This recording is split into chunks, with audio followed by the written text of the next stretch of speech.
Let them put the camera up your butt. This is educational, I promise. Colon cancer is a silent killer, especially in women.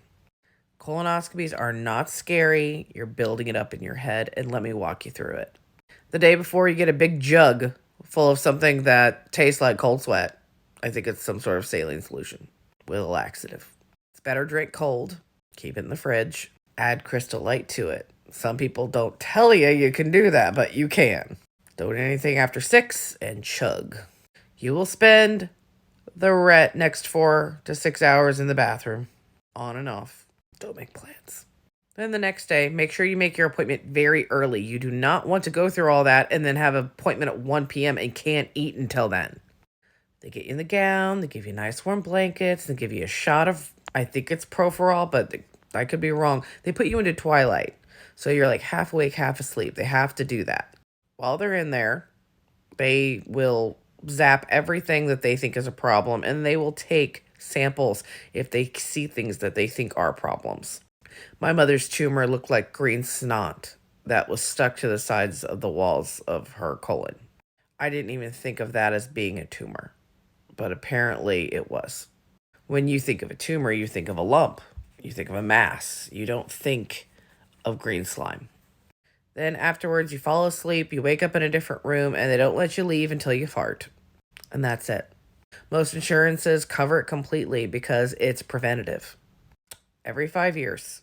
It takes 10 years for a polyp to develop into cancer, which meant that my mother started getting these cancerous polyps at 30 or 29 or 28.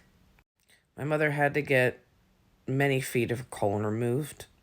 She had to get radiation and chemotherapy, none of which did much. She was in a lot of pain. She gained a lot of weight from the chemo. She was already heavy set like me. It stole a lot from her. It stole her dignity and stole her mobility. It stole everything. And at the end, it stole her life.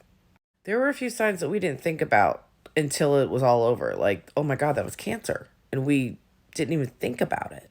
My mother would go on vacation and then need another week off to recover from vacation. She would get these migraines that would put her in the hospital.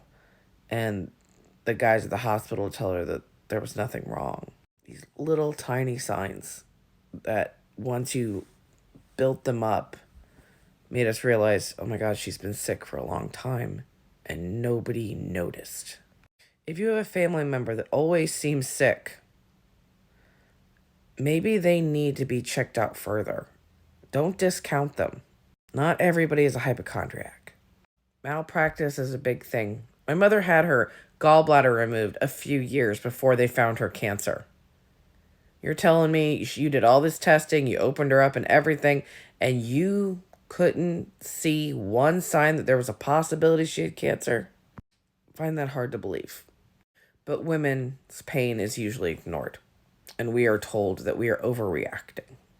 We are told that things are just pressure or a pinch, and it's not that big of a deal. Pain tolerance and pain are two completely different things. Just because I can tolerate doesn't mean it's not there. If my mother was believed more, I think she would still be here. So don't be embarrassed and get your colonoscopy.